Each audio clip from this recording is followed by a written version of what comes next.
suarakan terus untuk kemudian memboikot warung Stick and Shake, memboikot bebek goreng Haji Slamet, dan memboikot segala bisnis yang ada pada Yusuf Mansur.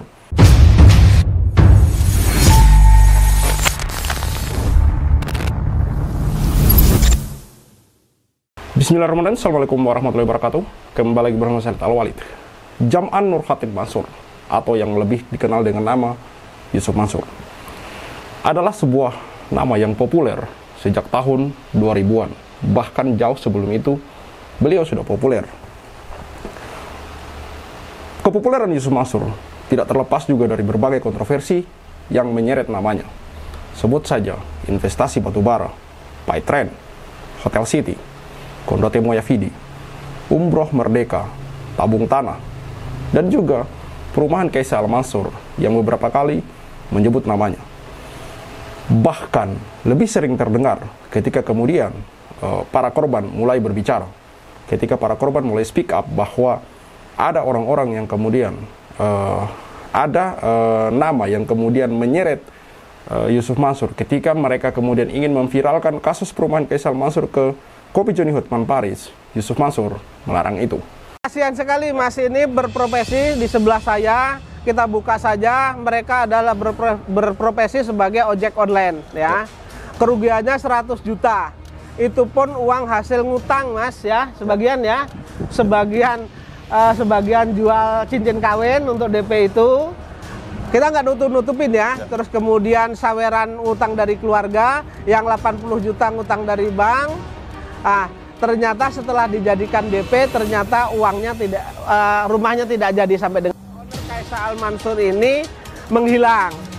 Ketika menghilang, kemudian dari klien-klien saya ini bersatu ingin melaporkan Kaisal Mansur tersebut atau Haji Amanah.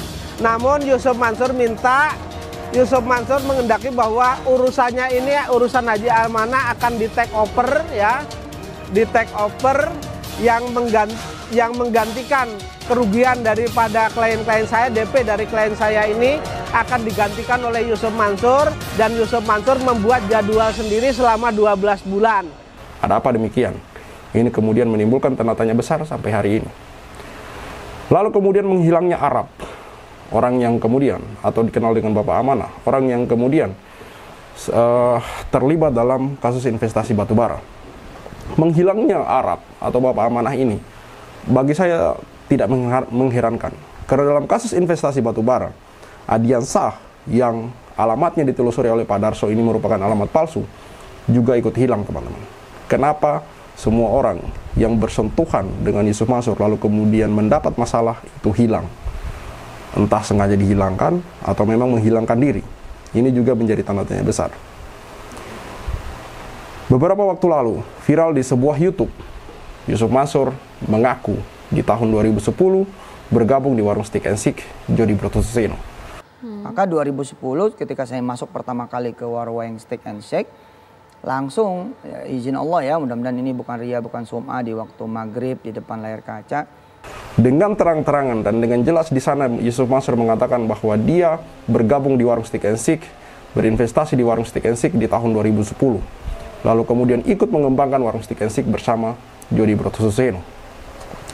Menjadi tanda tanya besar bahwa Yusuf Mansur yang mana terlibat berbagai kasus namun masih bisa berinvestasi di warung Stick and Shake, bahkan ikut mengembangkannya.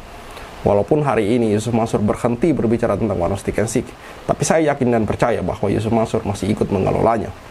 Makanya kenapa teman-teman, kami menyuarakan untuk memboikot warung Stick and Shake, memboikot bisnis-bisnis Yusuf Mansur, memboikot bebek goreng Haji Slamet, memboikot semua bisnis usaha yang dikelola oleh Yusuf Mansur adalah bentuk perlawanan bahwa Yusuf Mansur sampai hari ini tidak ada itikat baik untuk bertanggung jawab. Bahkan ketika beberapa hari yang lalu, ketika saya mengumumkan bahwa Paytrend atau VSI mengumumkan untuk kemudian mengembalikan hak-hak para mitra Paytrend, mengembalikan uang-uang dari para mitra Paytrend yang masih ada di saldo dengan membawa beberapa bukti. Ternyata itu juga kami indikasi adalah sebuah kebohongan yang dibuat-buat. Karena alasan kami menyebut itu sebuah kebohongan, bahwa alamat yang mana itu disebut bahwa alamat tersebut untuk kemudian mitra Paytrend datangin dalam membawa bukti, ternyata alamatnya tidak benar, teman-teman. Alamat tersebut merupakan alamat sebuah bank, yaitu Bank Mandiri. Lalu kemudian ketika Pak Darso Arif menghubungi nomor yang tertera di sana, yang mana di situ mungkin itu adalah nomor keluhan para pelanggan, keluhan para orang-orang yang belum menerima haknya, juga tidak mendapat respon. Jadi apa sebenarnya tujuan dari mereka melakukan ini? Dugaan kuat saya adalah untuk kemudian menghindari masalah di kemudian hari. Mungkin yang pertama, bahwa Paytrend ini tetap saja milik Yusuf Mansur. Yang kedua, Paytrend ini mungkin berpindah tangan, namun alasan mereka melakukan itu, melakukan pengumuman pengembalian dana para mitra, yang mana ini sebenarnya hanyalah alasan dan hanyalah sebagai pengelabuhan saja. Dan saya memang sudah mencurigai ini sejak awal, bahwa pengumuman mereka ingin mengembalikan uang dalam hal ini pihak VSI atau Paytrend hanyalah akal-akalan saja. Kalau memang mereka berniat untuk mengembalikan hak-hak para investor, hak-hak para orang yang kemudian sudah dirugikan, pastilah mereka melakukan dengan sejelas mungkin, mulai dari alamat, nomor telepon, dan juga pengumumannya. Tapi ini berlaku sebaliknya, teman-teman. Mereka mengumumkan untuk kemudian mengembalikan uang para investor ini di tempat-tempat yang sulit untuk dijangkau oleh masyarakat, yang sulit untuk dijangkau oleh para mitra Paytrend. Sudah tentu, mereka mengupload di sebuah Instagram official Paytrend, yang mana itu komentarnya saja dinonaktifkan, pengikutnya tidak banyak, dan yang melihat hanyalah segelintir orang, teman-teman. Kami membantu untuk mengupayakan mengiklankan pengembalian uang tersebut, namun miris bahwa alamat yang dimaksud dalam hal ini alamat VSI, itu juga tidak ditemukan oleh Pak Darso Arif. Dan nomor telepon yang ditelepon oleh Pak Darso Arif juga tidak mendapat respon. Artinya bahwa kami menduga kuat pengembalian ini hanyalah modus, pengembalian ini hanyalah pengelabuhan, bahwa di kemudian hari mereka akan beralasan, kami sudah mengembalikan kok, kami sudah berusaha untuk mengembalikan, tapi tidak direspon oleh para jamaah atau para umat. Ini hanyalah kedok. Sudah beberapa kali Yusuf Mansur melakukan ini.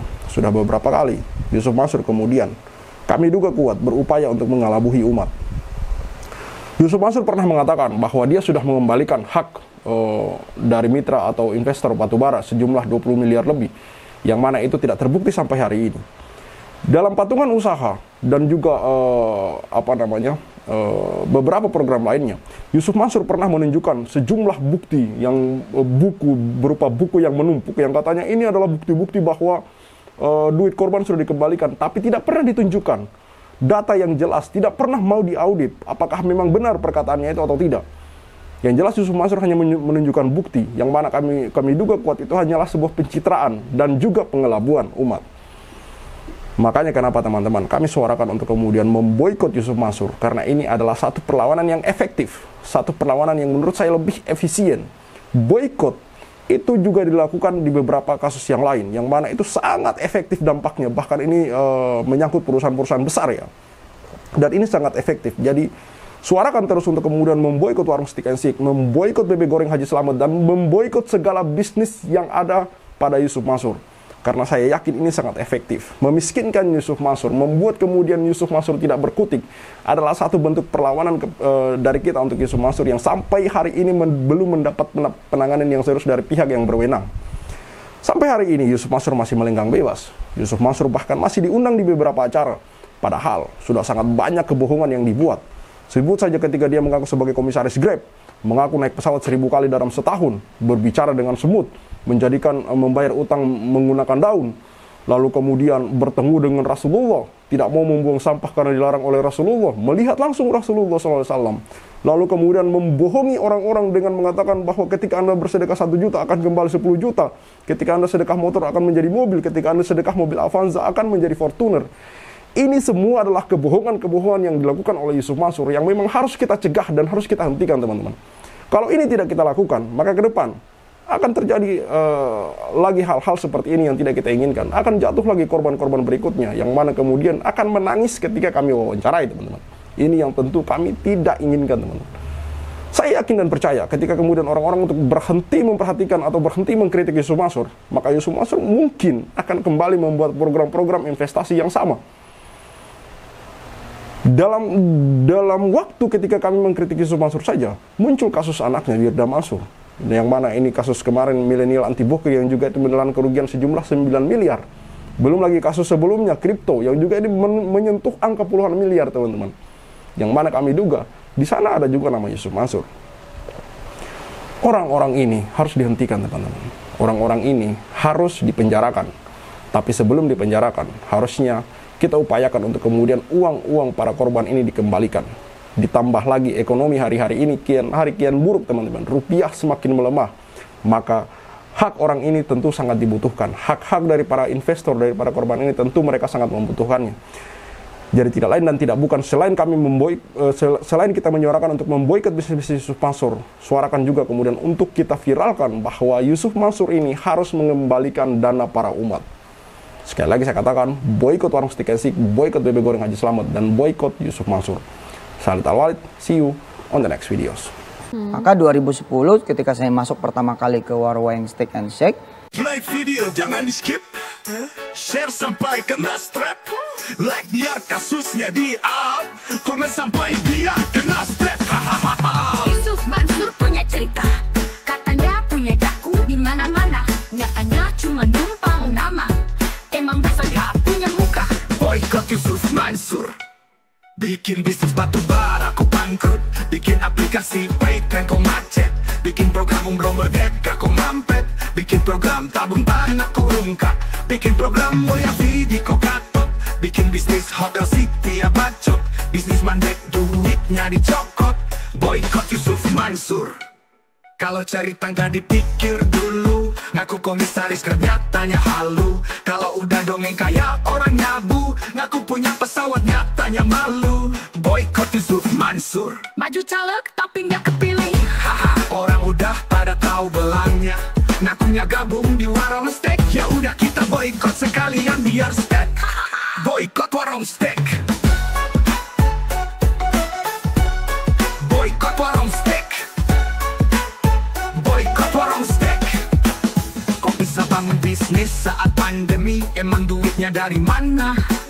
Kalau bukan dari bisnis fiksi, ngajak umat kumpul dana cuma buat merana. Boykot warung steak. Jadi kok cuma diam kayak bot? Apa sih ujuk bikin lu takut? Takut kebongkar, takut kecokot. Bikin bisnis batu bara kau bangkrut, Bikin aplikasi Paytran kau macet, bikin program umroh merdeka kau mampet, bikin program tabung tanah kau rungkat, bikin program moya video kau gatot, bikin bisnis hotel city ya bacot, semua baik duitnya dicokot. Boykot warung steak. Kalau cerita nggak dipikir dulu, ngaku komisaris Grab nyatanya halu. Kalau udah dongeng kayak orang nyabu, ngaku punya pesawat nyatanya malu. Baju caleg tapi nggak kepilih, haha. Orang udah pada tahu belangnya, ngakunya gabung di warung steak. Ya udah kita boykot sekalian biar steak. Boykot warung steak. Sorry kok cuma diam kayak bot? Apa sih ujuk bikin lu takut? Takut kebongkar, takut kecokot. Bikin bisnis batu bara kau bangkrut, bikin aplikasi Paytran kau macet, bikin program umroh merdeka kau mampet, bikin program tabung tanah kau rungkat, bikin program moya video kau gatot, bikin bisnis hotel city ya bacot, semua baik duitnya dicokot. Boykot warung steak. Kalau cerita nggak dipikir dulu, ngaku komisaris Grab nyatanya halu. Kalau udah dongeng kayak orang nyabu, ngaku punya pesawat nyatanya malu. Maju caleg tapi nggak kepilih, haha.